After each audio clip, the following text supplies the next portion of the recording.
Meus amigos podblazeiros, como sempre, de novo, novamente, eu, Silvinho Santos, aqui com vocês no Podblá, o nosso canal cultural, onde a gente sempre procura fomentar a arte, a nossa cultura de uma forma geral, tá bom? Como eu sempre falo, se você quer cultura, esse é o Podblá. Roda a vinheta e vamos lá.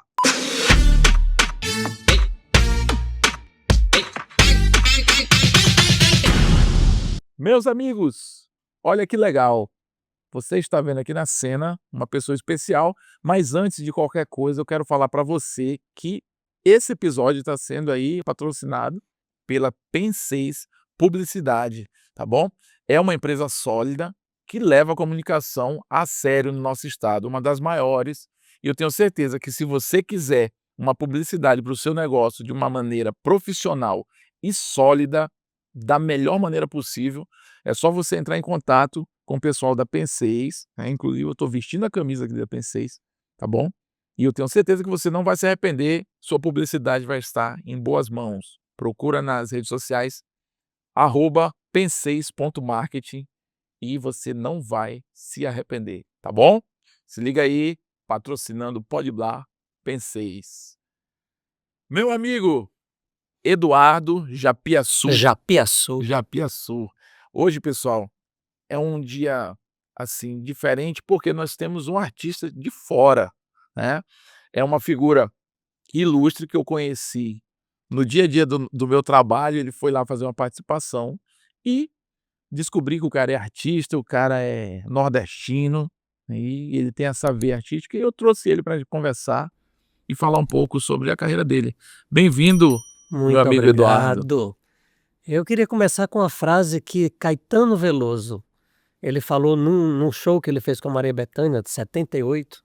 Ele começa dizendo assim: "É engraçado a força que as coisas parecem ter quando elas precisam acontecer". Isso aqui não estava nada combinado, eu vim para Porto Velho, conhecer essa cidade para um trabalho de cidadania, de educação com jovens, e conheci o Silvinho.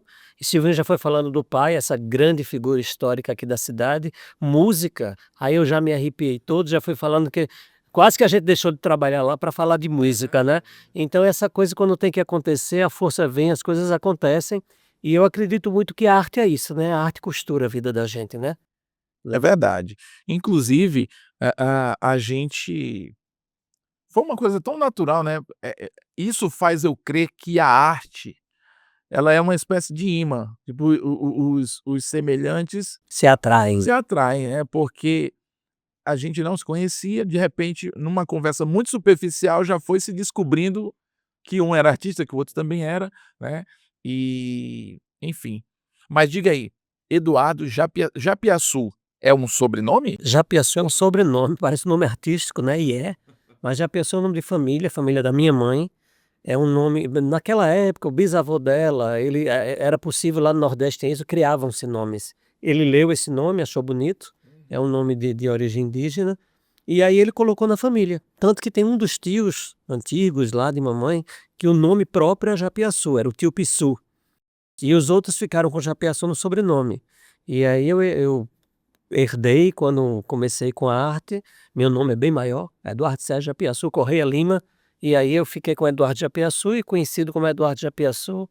E Japiaçu, depois a gente vai pesquisar, vai saber, quer dizer, é uma ave canora, uma ave que canta, uma grande ave que canta na língua É, tupi. o Japiaçu já remete, mesmo sem o conhecer, mas já remete que é uma ave, né.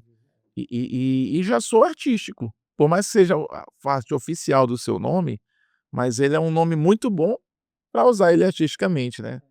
E eu acredito muito que a gente emana também isso, né, quando você é muito engraçado, eu vejo às vezes, por exemplo, a Ivete, ninguém imagina que Ivete é um nome artístico, né, mas ela conseguiu emansar essa coisa, essa alegria que ela tem no trabalho que ela faz, e hoje Ivete é um nome artístico. Quantas crianças não nascem agora e têm o nome de Ivete por causa da Por Ivete causa Sangalo, da né. Ivete, é A verdade. Maria Bethânia, né, é um nome, você poderia ser um nome comum, mas tornou-se um nome talvez a maior cantora viva do país, né, com toda a obra que ela tem, e é um nome artístico.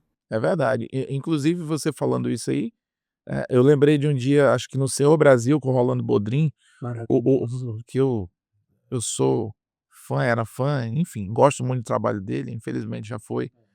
Mas o Belchior estava no programa dele, o Belchior fala do nome dele. O Belchior fala o nome dele, do Belchior. Meu nome é. Aí ele fala um nome, que eu não lembro agora, é um nome bem longo. Aí ele até faz uma brincadeira, ele fala: "Como vocês podem ver, é um dos maiores nomes da MPB". É literalmente um dos maiores nomes. Belchior que é uma influência para mim também, enfim, muito boa. Mas me diga, Eduardo, quem é o Eduardo?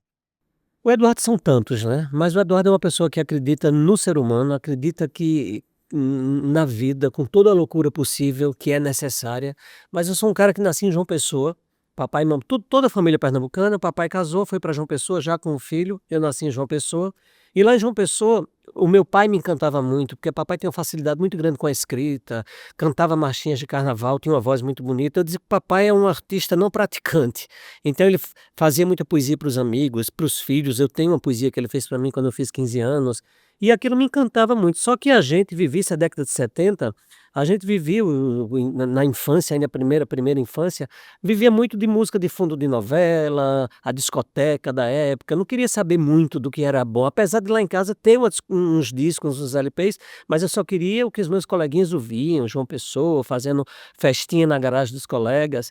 Até que em 79, uma vizinha apareceu lá em casa e disse: "Hoje à noite eu vou para o teatro assistir a um show de uma cantora e sobrou um ingresso". Aí ela olhou: "Quer ir comigo?". Eu era de menor, eu tinha 14 anos, e papai disse: "Vá, preste atenção na cantora". Na verdade foi bem engraçado, porque o Teatro Santa Rosa, o Teatro Municipal, estava em reforma e o show aconteceu dentro de um cinema, o cinema foi adaptado para receber o show. Eu só lembro que o papai disse assim: "Preste atenção na cantora, porque ela mexe muito os braços". Eu não sabia quem era, e era Elis Regina. Meu Deus, o show é essa mulher. E eu lembro que com 14 anos o show começava com um bumbo oriental, bum, e tinha uma abertura, ela fazia muito isso nos shows, uma abertura longa, um jazz com aqueles músicos, César Camargo Mariano, Luizão, Natan Marques. Eu não conhecia ninguém, eu só ficava encantado ali olhando aquela música, até que surge aquela mulher com 1,53 m, mas uma gigante. Eu lembro que ela entrava cantando "Eu em rosa". Eu disse: "O que é isso, gente?". E ela tinha era um show, não era um show tão elaborado de Elis, mas era um show musical de Elis Regina. Era Visceral, né? só visceral, era música e bons músicos. E eu fiquei encantado com aquela mulher. Eu lembro que quando acabou o show, eu fiquei encantado. No outro dia eu já fui para uma loja de disco, LP, para comprar o disco Essa Mulher. Cheguei em casa, eu fui procurar o que é que tinha lá em casa de disco, que eu não sabia, que eu não olhava. Aí eu lembro que eu encontrei Maria Creuza, Antônio Carlos de Jocafe, Gal Costa, a Maria Bethânia, e quando eu vi Maria Bethânia, eu achei aquela coisa diferente, com textos, e fiquei alucinado por aquilo. Isso é 79. 81 fomos voltar para Recife. E eu queria aquilo, eu queria artista, eu queria ser artista, eu não sabia por quê. Só que diziam que não era possível, que eu não era afinado, que eu não era. E lá não tinha muita cultura em João Pessoa naquela época. João Pessoa era uma cidade muito pequena. Quando eu cheguei em Recife, eu tinha 17. E aí, numa primeira caminhada com os primos meus, eu passei numa rua e tinha uma faixa: curso de iniciação teatral. Aí eu enlouqueci, eu digo: "Oi, tem gente ensinando a fazer arte, né?". E João Pessoa eu não conhecia. Aí eu peguei o telefone, meu pai ligou, e eu sempre digo que o universo ele se harmoniza para levar você para realizar os seus sonhos. A gente tem que estar atento e forte.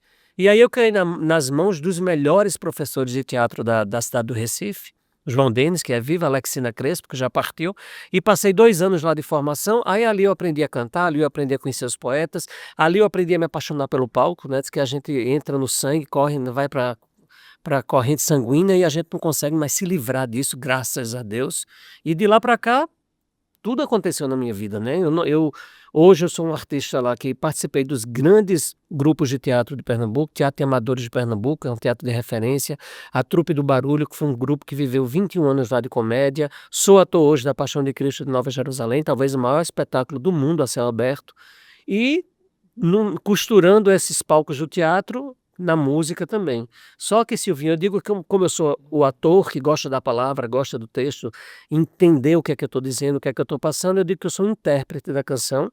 Eu não, se eu fazer que meu instrumento é a voz, mas eu não sou um músico clássico, um matemático da partitura, eu sou um intérprete da canção, aquela canção que me toca, eu canto de alguma maneira que eu sei que eu atinjo os corações. E me arrisco na poesia também. Eduardo Japiaçu é esse cara que, além de tudo, é servidor público federal, né? Infelizmente a gente mora no Brasil, num país que há pouco tempo atrás nem Ministério da Cultura tinha, né, voltamos agora, graças a Deus, né. Verdade. A cultura não é só diversão, é também diversão, mas cultura é transformação, é educação, né. Então se a gente começar a entender assim, tudo muda. É verdade.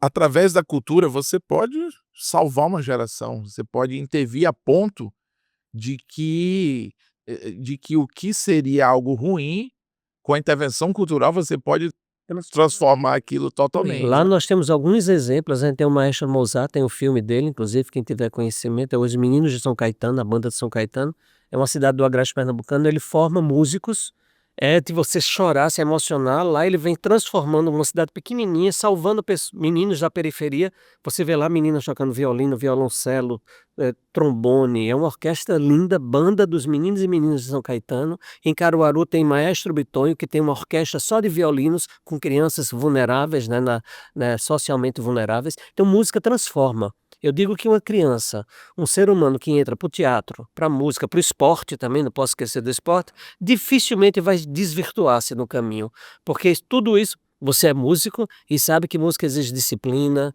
estudo, Claro. né, concentração. Concentração. E sobretudo eu também sou professor, né. Tá na sala de aula, né? Isso, eu sou biólogo, sou professor de biologia e no geral eu sou professor, eu estou em sala de aula e ali você percebe a falta que a disciplina infelizmente hoje isso é muito perceptível, né, a falta que a disciplina faz, não estou falando só da disciplina da da da da disciplina na escola, você sente às vezes uma falta de raiz, que vem da vivência, né, do ambiente familiar, que poderia fazer toda a diferença também se tivesse uma raiz mais porque nem a minha mãe é como a minha mãe costuma dizer, Eduardo, nem toda sabedoria é essa da escola, né, você pode ser uma pessoa extremamente sábia e nunca ter pisado É o no que a banco gente da vê escola. muito, né, nas mestras, nos mestres aí da poesia, da música, do artesanato. Você pega Você um vê coisas Patativa da lindas. Saré, por Nossa! exemplo, o que que é aquilo? Eu posso falar da nossa Lia de Itamaracá, você a gente diz que é um orixá em vida, né, porque a mulher tem uma sabedoria, é merendeira de escola. Uma curiosidade que eu tenho, Eduardo, é sobre o nordestino, né. O nordestino, eu não sei, ele nasce com a alma do artista, eu não sei. Algo que você que é de lá e é artista, né, e eu confesso que eu tenho uma espécie de admiração, eh eh, mais acentuada pelo artista recifense. Eu não sei se é porque eu gosto de Alceu, assim, Lenine, eu sou muito fã, então assim, grandes referências que eu tenho de artistas nordestinos vêm do Recife, né. Agora é claro, o Nordeste como um todo ele é um celeiro, né, tanto de humoristas, cantores, né, atores e atrizes. As coisas quando você para pra pensar, assim, você pensa Arlete Salles, uma grande cantora pernambucana, José Wilker, cearense, tem muitos atores e atrizes que vieram de lá, e cantores e cantoras não tem nem o que falar, né. Se você for pegar hoje a nata da MPB, um Caetano, uma Bethânia, né, são baianos, um Alceu Valença pernambucano, um Lenine, um Belchior cearense. Claro que nos outros estados, nas outras regiões tem, o Chico Buarque de Holanda, um Vinícius de Moraes, tem, mas o celeiro realmente é grande. É curioso isso, o Nordeste parece assim que o próprio Chico Anísio, agora falando de tudo, né, eu não sei nem de onde ele é, mas grandes pessoas, grandes vultos da nossa cultura, da nossa arte, são nordestinos. Até mesmo a questão de a grande contribuição da mão de obra nordestina para a construção do Do Brasil, Brasil. não é? É interessante isso. Existe entre os nordestinos algum tipo de busca por por essa resposta? Vocês têm alguma coisa assim que Você veja, porque é muito interessante. eu nasci artista em Recife, né, eu me entendi artista em Recife, eu me formei artista em Recife, eu digo que é um renascimento meu, mas o Pernambuco já tem uma mania de grandeza, né, lá conta a história que a gente tem o Capibaribe, o rio Capibaribe e o rio Beberibe se juntam para formar o Oceano Atlântico, então Pernambuco tem essas coisas. Mas Pernambuco é um estado riquíssimo, se você for falar tipos de música que a gente tem lá, né, a gente tem o frevo, só o frevo, tem o frevo de rua, o frevo de bloco, o frevo canção. A gente tem o chachado, o baião, o forró, o Maraca maracatu do baque virado, o maracatu do baque solto, ciranda, né, da praia, que é lossa lá da ciranda de Lima. Então tem muita coisa, Pernambuco é muito efervescente. E no teatro tem uma história riquíssima de teatro de comédia de Pernambuco, teatro de amadores de Pernambuco. Pernambuco é um estado muito cultural. Você vai viajando para o Pernambuco, né? No sertão, você vai para o sertão, subindo lá para São José do Egito, na terra da poesia. Eu tive lá recentemente, você é tratado por poeta, ninguém lhe conhece, faz, poeta, quer vir aqui no restaurante, o garçom chega e faz, poeta, já escolheu sua comida de hoje? faz parte do Porque faz dialeto, o né? dialeto dele, a poesia é muito viva. A cidade tem uns muros com poesia na cidade. Então isso é muito rico, né? Isso é muito vivo. Eu acho isso interessante porque é uma coisa que a gente não tem como, enquanto história brasileira, né, nós temos um bairro aqui em Porto Velho chamado, na época que estava a construção da estrada de ferro. Porto Velho existe por causa da construção da estrada de ferro Madeira Mamoré. Para construí-la, vieram pessoas de várias nacionalidades, e veio gente também do Nordeste para cá. E os nordestinos ficavam concentrados nos barracões que ficavam na beira do rio, e eles eram chamados de arigós, né. E hoje o nome desse bairro é Arigolândia. É um dos bairros mais tradicionais aqui, que é onde tem a famosa castanheira. Esse bairro que você perguntou sobre uma castanheira ainda há pouco em off para mim, é lá que é. Eu não Tem o sei se estádio lá, é, né? isso, É, eu não sei se porque você perguntou, não sei se você passou lá. sei lá. Pronto, aquele bairro é o bairro Arigolândia, é um dos bairros mais tradicionais da cidade, né. É a zona nobre. Ali, colado do bairro Arigolândia, tem o bairro Caiari, que é o bairro dos categas, que eram os abonados da época, né, que ficava ao lado ali dos arigóis, enfim. Então faz parte da nossa história. Então o nordestino, né, o nordestino ele é cativante, por si só. Ele nasceu para fazer amizade, eu acho, pra, né. Você falou comigo 2 palavras e a gente já estava. A gente herdou isso, né, do nordestino sertanejo que clama por vida, né, que sobrevive a todas as dificuldades, A dificuldade né, a da seca, sobrevivência. e sobrevive cantando no aboio do gado, né. Luiz Gonzaga que faz graça, né, brinca com o ossinho de boi as crianças, então tudo isso tá na alma nordestina, né, essa alegria em viver. É verdade. Agora me diz uma coisa, outra coisa, né, e essa questão de virar um profissional da área pública, tu é profissional da educação ou não? Não. Você falou que é funcionário Servidor público, público servidor da Justiça público, Eleitoral, né, fiz o da concurso Justiça Eleitoral. público, quando teve tudo, né, fiz um primeiro concurso da Justiça do Trabalho, passei, mas aí fui para São Paulo tentar carreira artística, abri mão do concurso, minha mãe ficou doente, quase morre, passei 2 anos em São Paulo é uma cidade maravilhosa, mas ela é muito cruel. Eu era muito jovem e é uma cidade, se você não tiver um pouco de estabilidade, ela lhe engole fácil. E aí passei 2 anos lá, meu pai ficou doente, minha mãe muito triste, eu resolvi voltar. Trabalhei, cantei em São Paulo, fiz teatro em São Paulo, voltei. Aí eu voltei e disse: "Eu vou satisfazer papai e mamãe, vou fazer outro concurso público". Foi quando eu fiz em 89, porque aí eu dei a eles a segurança de que eu ia estar estabilizado e continuo, né, eu tenho essa sorte de um serviço público que me permite fazer a minha arte.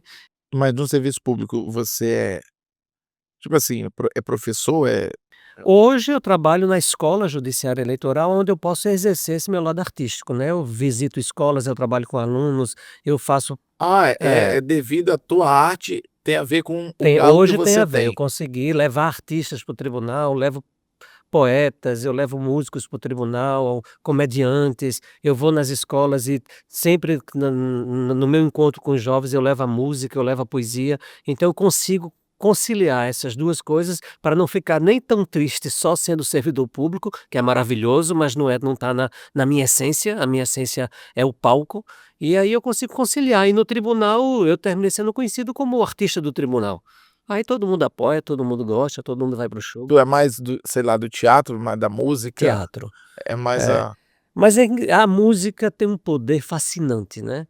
Eu gostaria muito de dizer assim, da música, mas a Elis Regina dizia uma coisa maravilhosa, Elis Regina dizia assim: "A música é uma coisa que a gente comete absolutamente só", e eu adoro. O teatro é coletivo, o teatro é um grupo que se encontra, todo mundo se junta para botar um espetáculo em pé, como a gente chama. A música, quando eu vou fazer meu show, eu escolho o repertório, é meu, eu vou contratar, chamar os músicos, eu vou pagar estúdio. Os músicos necessariamente nem são apaixonados por aquela música, sou eu que escolhi. É um trabalho muito solitário. Apesar de eu estar no palco com a banda, com tudo, mas é meu. Fui eu que escolhi, eu estou ali sozinho, Eduardo Japiaçu. O teatro não. Mesmo que seja um monólogo, eu tenho um diretor, um cenografista, uma equipe que acredita naquele texto, naquela. É um pouco diferente. Mas o teatro, por ser coletivo, a gente encontra mais apoio. A música é um caminho mais árduo, mais difícil. Mas só que se você for no teatro, todo ator e toda atriz quer cantar. Todos. Porque a música é uma coisa.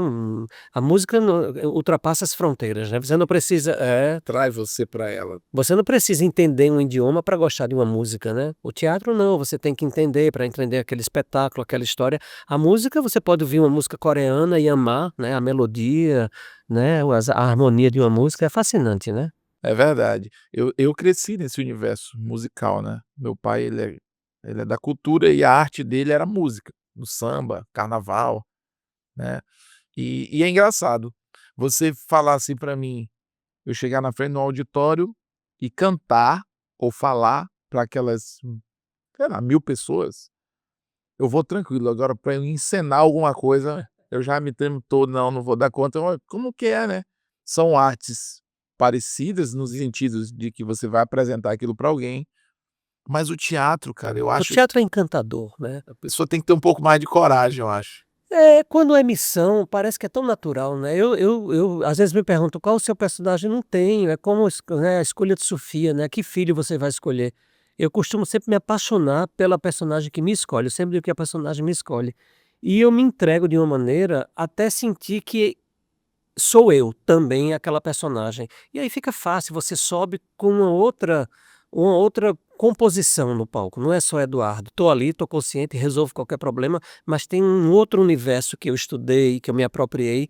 Eu sou encantado pelo teatro, porque o teatro me possibilita ser vários, experimentar várias emoções, coisas que estão dentro de mim, que podem estar guardadas, um personagem vai e puxa para mim, uma maldade, como eu faço a Nova Jerusalém, a minha mãe faz. Você só faz personagem mal, né? Porque lá eu fiz o Judas, lá eu fiz o Herodes, que são o que trai Cristo, o que condena São os Cristo, negativos. o sumo sacerdote Anás, né? O grande poderoso da religião lá, o sumo sacerdote, que também é o grande responsável pela condenação de Cristo.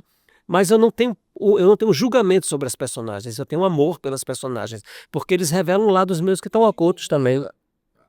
Uma assim, tu já tá meio que até respondendo, desculpa te ter interrompido, mas não te incomoda, tipo, para um ator, quando eu vou te chamar para fazer, mas no meu filme, Daniel ou Eduardo, você vai ser o Lúcifer, vamos supor.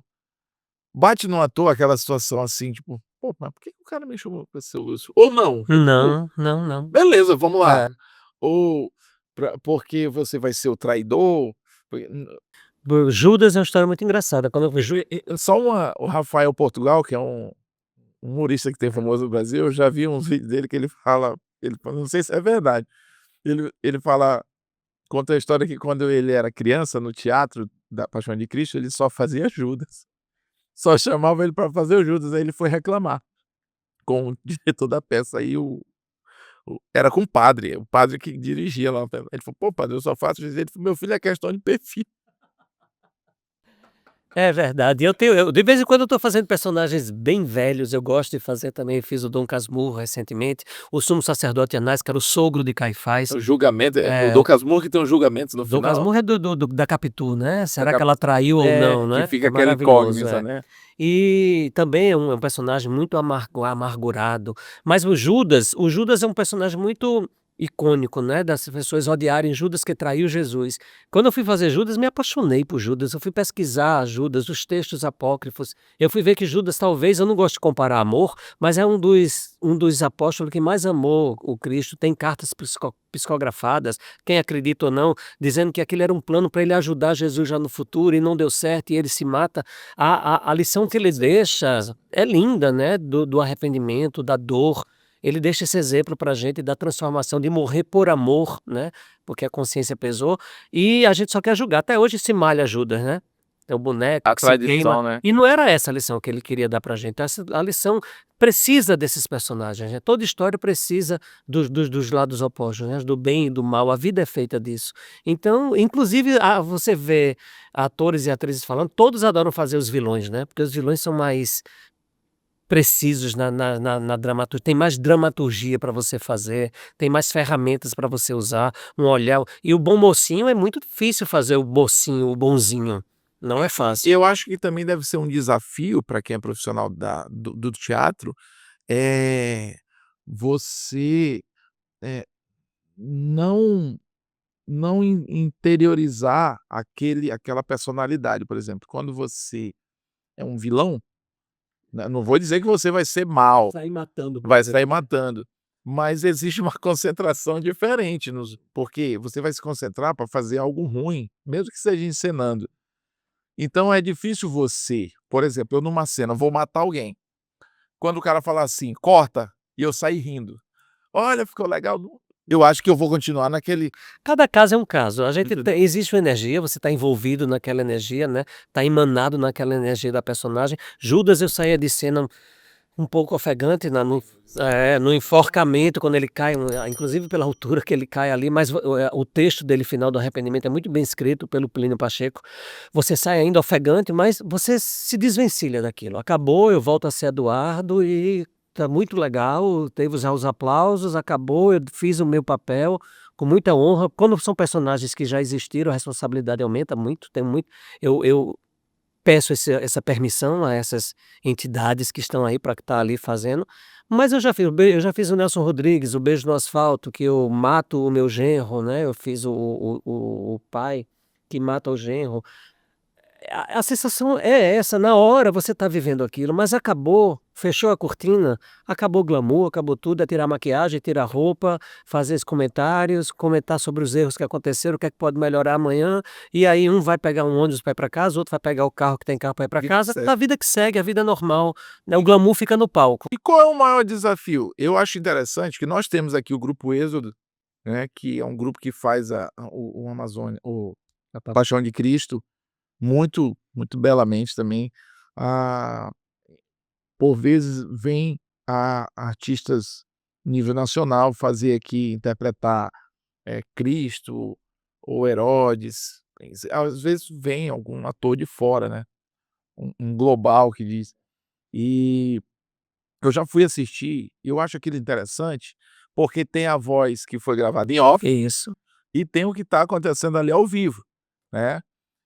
E eu fico, cara, é muito louco isso, porque você tem que saber o tempo que Isso é que a maravilhoso. sonora vai entrar para É. você não começar o movimento da fala antes. Esses espetáculos ao ar livre, grandiosos, a gente Qual trabalha que é o muito com maior dublagem. desafio disso? Ou Para cada porque o que para mim às vezes pode parecer difícil, para Pois ti é a é, coisa isso quer mais dizer, fácil. para cada ator, para cada atriz tem os seus desafios, né. Para mim é muito fácil, eu tenho uma facilidade muito grande com a dublagem, eu gosto disso, eu gosto de câmera, eu não tenho problema de olhar, eu adoro microfone, eu adoro câmera, então eu tenho essa facilidade. Eu tenho feito personagens bem complexos na Paixão de Cristo, lá é o maior teatro ao ar livre do mundo. Já se tentou há muito tempo atrás microfonar, no Agreste Pernambucano, é perto de Caruaru. Não é um espetáculo fácil de Como é o ir. nome da cidade? A cidade é Brejo da Madre de Deus, mas é um distrito de Brejo chamado Fazenda Nova. É uma história linda. Nessa Fazenda Nova, na década de 60, final 50, começo de 60, eles faziam a Paixão de Cristo na cidade. É muito comum em cada cidade do Nordeste terem famílias fazendo a Paixão de Cristo, a cena da Paixão.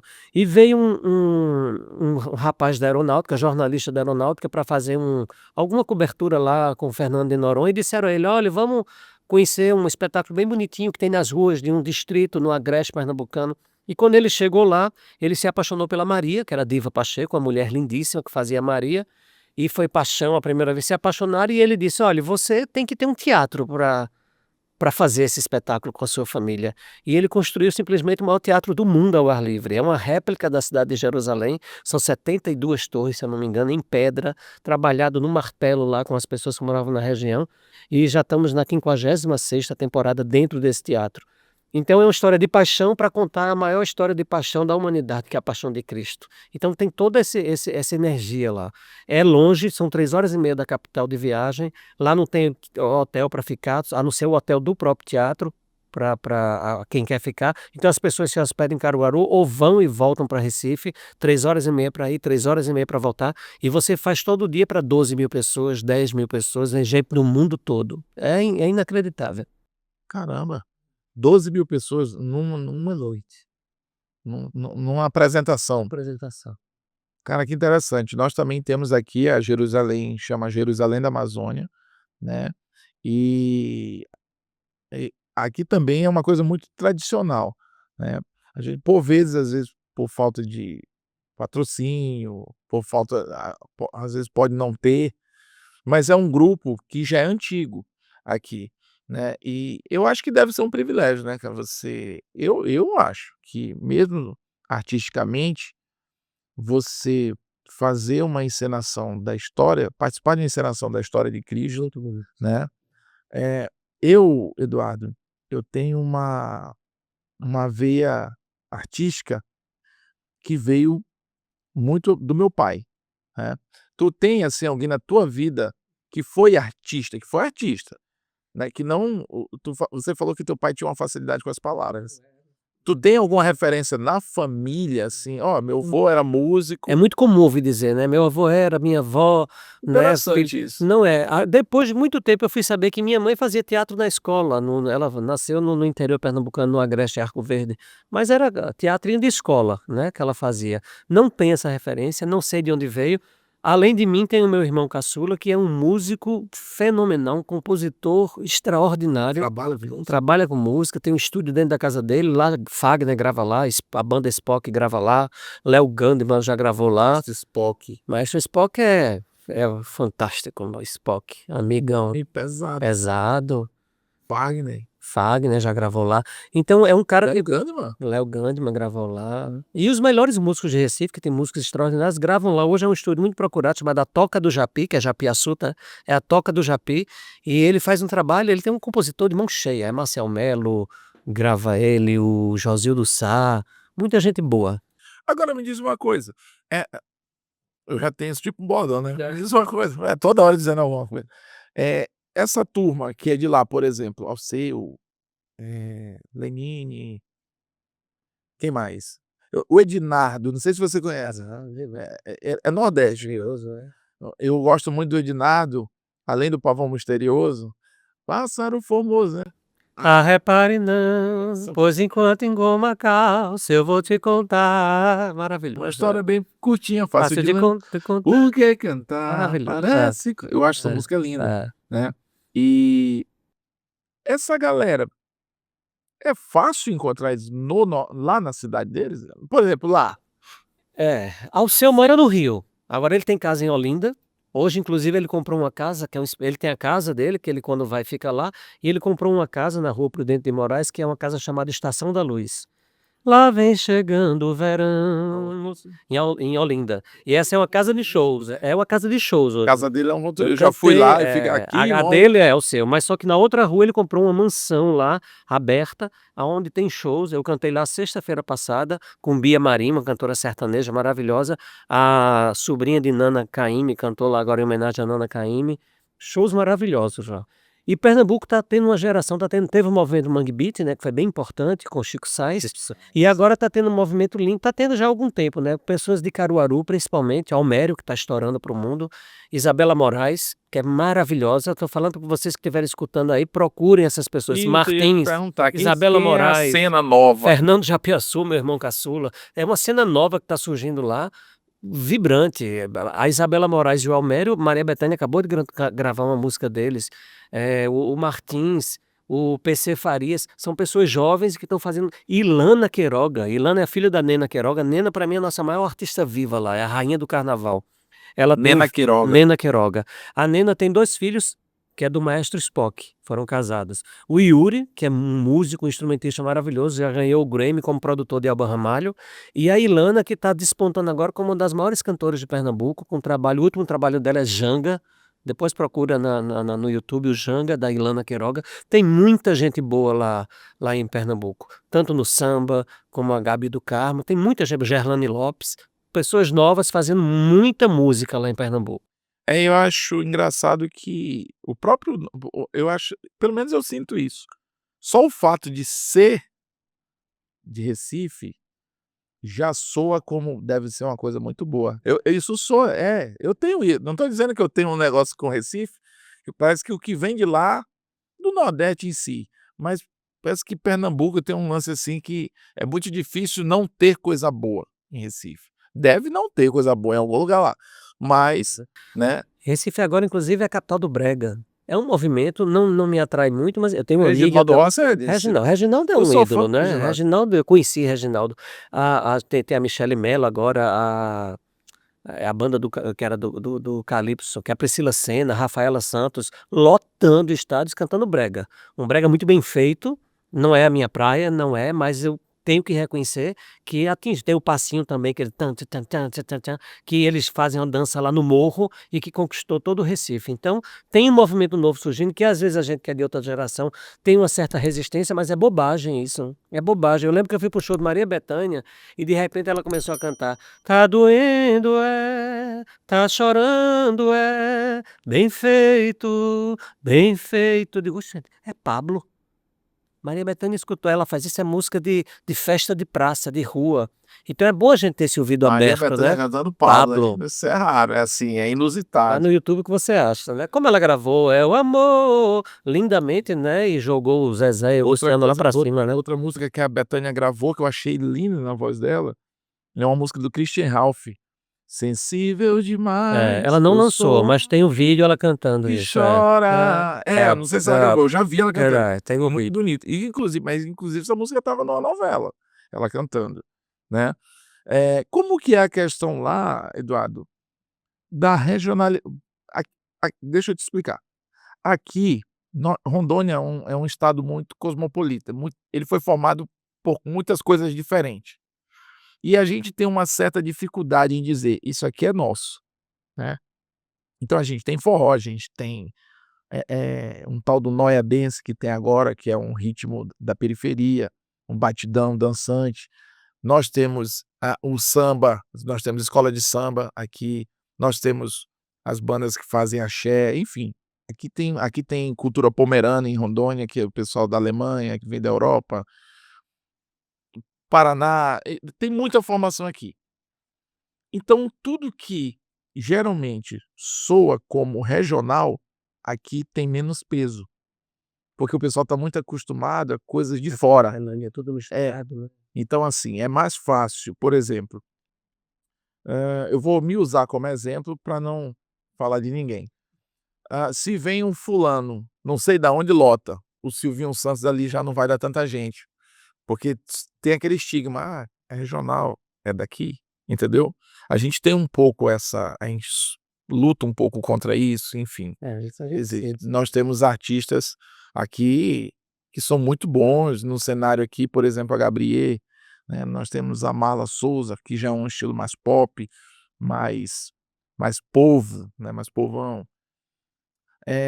Nós temos a Isabel Lima, nós temos o Bira Lourenço, que eu já entrevistei aqui, ele tem um trabalho lindo chamado Sons de Beira, que é percussivo, é só com sonoridade. O Bira nós temos aqui o Bado ele é, digamos assim, um dos ícones maiores, né. O Binho tá na primeira prateleira de qualquer, cenário musical. Mas nós temos esse estigma aqui. Como que essa coisa da regionalidade ser estigmatizada como algo que não é legal, né. Agora tá se mudando um pouco isso, mas a gente ainda sente, né. Já eu percebo que Recife por exemplo, coisas que são regionais de Recife, maracatu, A gente tem um público é algo que todo mundo já tem uma notoriedade. foi colonizado, né, que a gente viveu muito tempo isso, mas hoje a música com a praticamente acabou a história de gravadora, a música é muito democrática, né, a música está no meu celular, nos streams, então isso facilitou muito, dividiu muito o público e o público conhece. Como lá tem uma efervescência de coisas acontecendo, a gente tem, como eu falei, o Martins, o Almério tá lotando teatros, a Nena Queiroga, a gente tem lá o Galo da Madrugada no carnaval, que Nena consegue puxar 2 milhões de pessoas na rua, né, não só ela, vários trios, e Nena é conhecida como a Nena gravou um DVD lá, e ela fez um show de rua lá que estão milhões de pessoas. Claro, ela trouxe convidados de fora, Ivete, a Luísa Posse, a Maria Gadu, Nena é muito bem relacionada, mas são nomes de peso e que tem público. No teatro a gente sente um pouco isso que você falou. Vem peças de fora, lota, caras, pagam caro, e o teatro local sofre um pouco dessa falta. Até ter os festivais. Quando tem festival a gente sempre lota. Mas eu acho que o artista ele tem que fazer. É não parar, né, é continuar, vai fazendo e você vai conquistando público, formando plateia, né, todo artista tem que ir onde o povo está, né, talvez sair da caixinha do teatro e ir pra rua também, eu aposto muito nisso. E ouvir o que a sociedade tá essa coisa que você falou da música daqui da periferia, hoje eu me interesso muito, por que tá o que está surgindo ali? O que é que aquela sociedade ali, o que é que aquela comunidade está querendo dizer? Como teve o passinho lá. É. Isso é interessante da gente ouvir, como o brega foi uma coisa muito natural em Recife, até que hoje é um patrimônio cultural do Recife e imaterial do Recife é o brega, é a capital do brega em Recife. Isso é interessante. Isso está fazendo E sentido e é para grande engraçado que parte há da tempos população. atrás, quando eu digo há tempos atrás, estou falando bastante tempo, 20, 30 anos atrás, quem falava o brega, ele era uma coisa, assim, da pobreza, ele era estigmatizado como algo, sei Só lá, só que esse seu brega que você está falando virou cult hoje, né, o Odair José, o né. próprio Reginaldo Rossi. Reginaldo é um gênio. A minha geração eu tenho uma certa dificuldade, porque se eu não tomar cuidado eu fico para trás, porque eu sou cantor de seresta, eu gosto de Dolores Duran, né, eu sou alucinado por Lupicínio Rodrigues, Nelson Cavaquinho, só falta enlouquecer com Nelson Cavaquinho. E tem muita coisa nova surgindo, se você perder o trem ele passa, né. Verdade. Então a gente Você tem que estar falou muito em atento, né. seresta, eu lembrei aqui minha mãe no nosso quintal, né, que onde a casa aqui era a roda de seresta da turma dos amigos do meu pai era aqui em casa, a casa da resenha. E minha mãe eu cresci com, eh Dolores Duran, como você falou: "Hoje eu quero a rosa mais Você linda vai que o ter meu", eu minha mãe cantando, cantando isso. essa é a música que mamãe mais gosta eu cantando, essa música. Olha aí, É. minha mãe cantando aqui Altemar Dutra, meu pai, meus tios, né, e quando eu digo tios, são tios de consideração, nem todos eram tios de sangue, de família. Mas esse berço, cara, essa como você falou, né, sua mãe gosta de você e com certeza você escutou isso, eu acho que desde pequeno, não é algo que você conheceu. Não é, eu vou em cima e mas depois você mergulha, né, vai procurar, pesquisar. Quando você vê uma história como Dolores Duran, Dolores morreu com 29 anos de idade, é muito nova, Foi mesmo? 29 anos e deixou um legado de composições. Dolores tinha um ouvido absoluto, Dolores cantava em várias línguas, eu tenho toda a coleção de Dolores eu comprei. Dolores cantava em alemão, cantava em francês, sem falar. Ela ia pelo ouvido e cantava com a pronúncia perfeita. Elisa era muito assim também. Tem gravações de Elisa em francês e em alemão, e ela não falava alemão, mas o ouvido absoluto dela fazia com que ela tivesse a pronúncia perfeita. Dolores morreu com 29 anos. A Noite do Meu Bem, essa música que você falou, ela fez pra filha que ela adotou. Pouquinho antes de morrer, ela adotou uma menininha chamada Fernanda, órfã de um acidente que teve no Rio de Janeiro. Essa música é pra filha dela? Veja como é engraçada a Eu música, jurava né, que era para um amor. ela, Fernanda, estava dormindo no bercinho, quando uma grande amiga dela chegou, ela disse: "Ah, eu estou aqui compondo para Fernanda, olha o que eu fiz. Hoje eu quero a paz de criança dormindo e o abandono de flores se abrindo para Perfeito. a noite do meu bem é de que ela era louca para ser mãe, tinha perdido o filho, não conseguiu a gestação, e no final da vida, não sabia que ia morrer tão cedo, ela adotou essa criança que o pai e a mãe morreram no acidente, e ela fez A Noite do Meu Bem para uma filha, né. Pô, que interessante. Quando você sabe disso, a interpretação muda, sabe. Você vai buscar Um compositor que a minha mãe me mostrou, eu costumo dizer que meu pai me ensinou a tocar e minha mãe me ensinou a montar o repertório, né, porque o papai era musicista, músico mesmo, de percussionista, da prática musical e tinha um gosto musical, só que ele era mais do samba. A minha mãe sempre foi mais eclética. Então, a minha mãe também já me mostrou através da minha mãe eu conheci um cara que eu sou apaixonado, chamado Lupicínio Rodrigues. sou alucinado por Lupicínio. Cara, a obra desse cara, ela não é normal. ela não é normal, ela é diferente, ele é outro nível.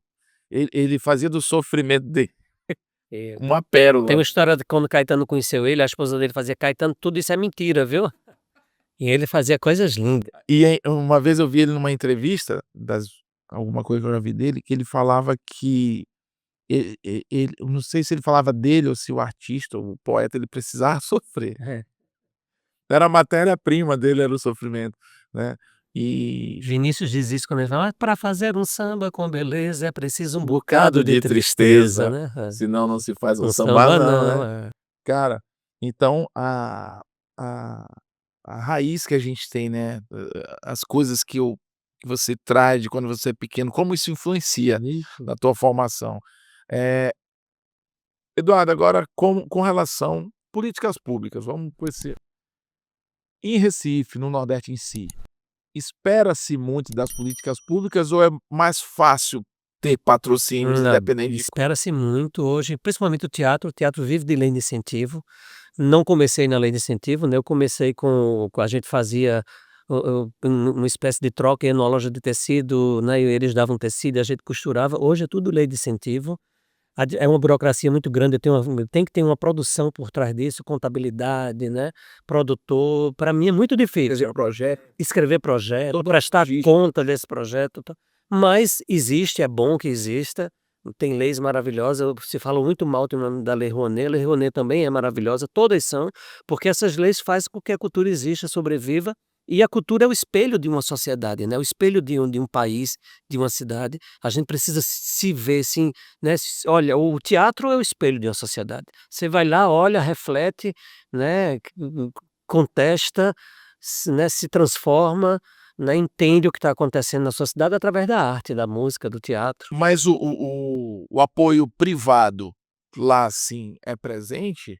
Assim, não vou Não dizer que é fácil, não é mas fácil, ele é não, é comum mais você com ter lei, apoio? não, é lei, tudo é lei. Existe quando são grandes eventos como carnaval, aí as empresas se interessam, né, empresa privada, porque vai aparecer grande marca para uma multidão. Paixão de Cristo, Nova Jerusalém, ó, grandes marcas procuram para aparecer, mas a maioria precisa da lei de incentivo, sim. Entendi. E você mora lá onde, assim? Em E Boa esse Viagem, eu tenho o privilégio de morar em frente ao mar, né, que é um grande cantor, né, eu adoro dormir com o mar cantando, né. Eu moro em Boa Viagem, num apartamento que foi herdado de uma tia minha que faleceu, que é em frente ao mar, na orla, eu durmo escutando o mar, meu Deus. então, né, isso Eu já tudo isso é cantei, eu já fiz uma apresentação no luau, olha que luxo, né, isso que eu vou te falar. Eu conheci Boa Viagem indo tocar lá, indo tocar num luau, nós fomos para um evento, acho que em 2005, 2004, nós fomos para um evento e nós fizemos uma reunião lá, aí organizaram uma espécie de confraternização, né, de quem foi participar desse evento. E várias pessoas que tocavam, tipo um palco aberto, né, e eu tive o prazer de conhecer Boa Viagem, não desfrutei muito, eu tipo assim, eu passei um dia lá, né. Em Recife eu passei uma semana, mas lá em Boa Viagem acho que eu fui um dia. E cantei, e toquei. Eu posso dizer que eu já toquei, quando eu vejo o Alceu falando: "Eu lembro da moça bonita da praia de Boa Viagem". Então assim, eu já sei o que é aquilo, né. Sou muito fã também do Lenine, que é outro recifense, pra mim ele né, transcende, é o é gênio. um gênio. Inclusive ele Olha, veio aqui pronto, um tempo desse você que é fã atrás. do Lenine, a grande parte da obra de Lenine é em parceria com o irmão de Nena, que é Lula Queiroga, que é outro compositor espetacular. A maioria das músicas de Lenine, você vai ver que é Lenine e Lula Queiroga. É um cantor, compositor extraordinário. A família Queiroga é muito importante lá.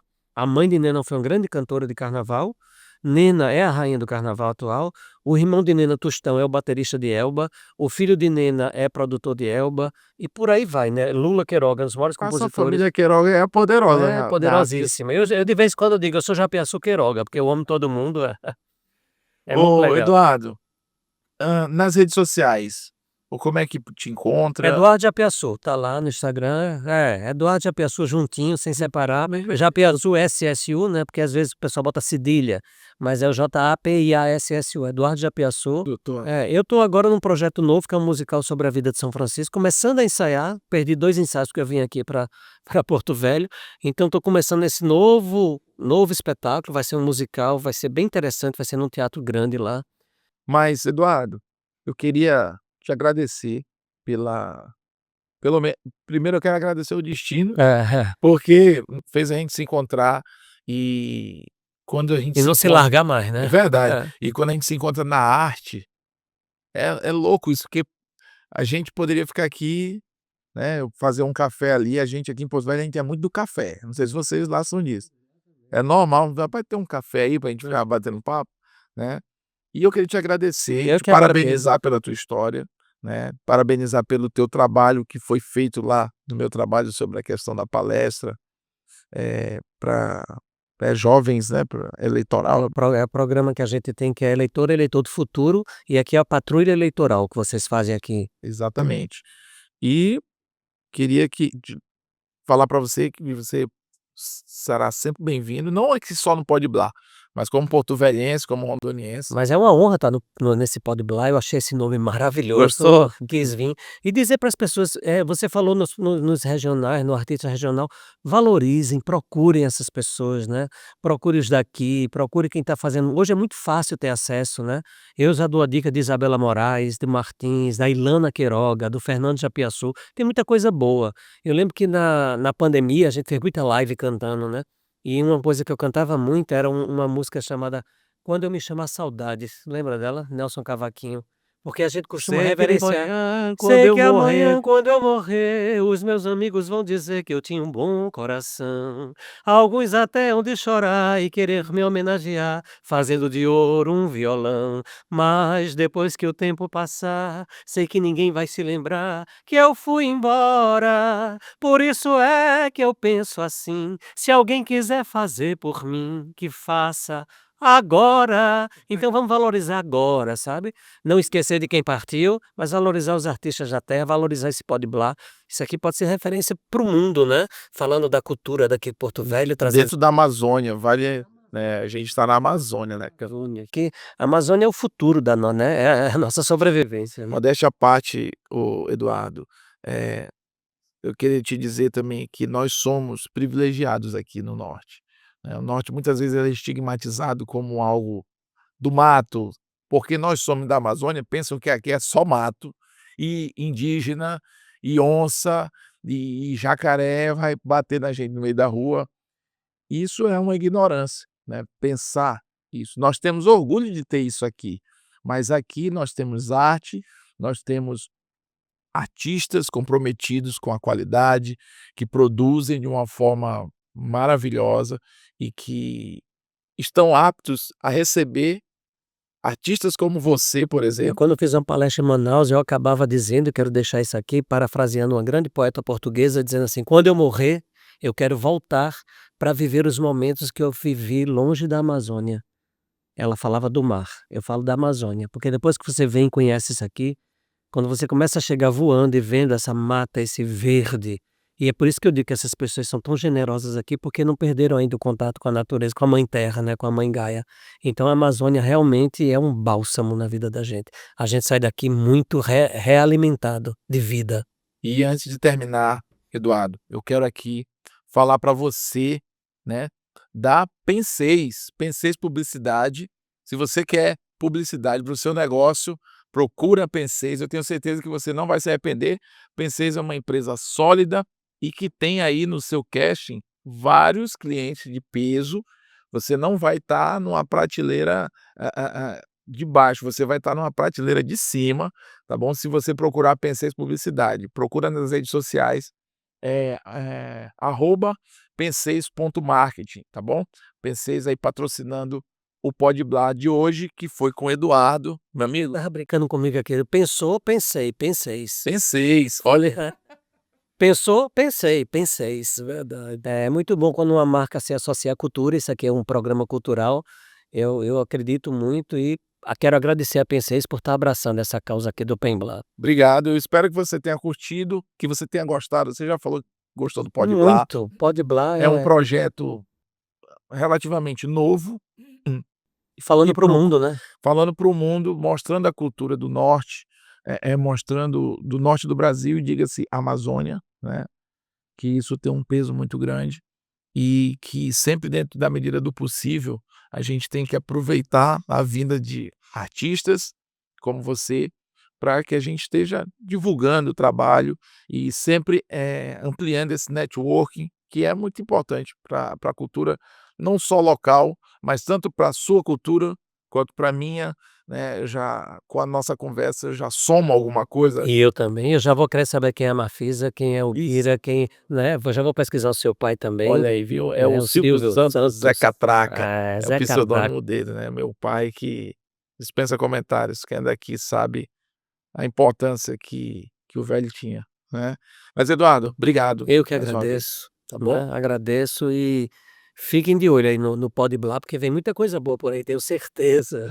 Diz que vai ter até uma entrevista com o Leninha, a gente está articulando aí, Olha aí, né, quem sabe vai se tornar realidade. Valeu? valeu. Então pessoal, até a próxima, fica com Deus e fica ligado no Pode Blá que vem mais coisa boa por aí.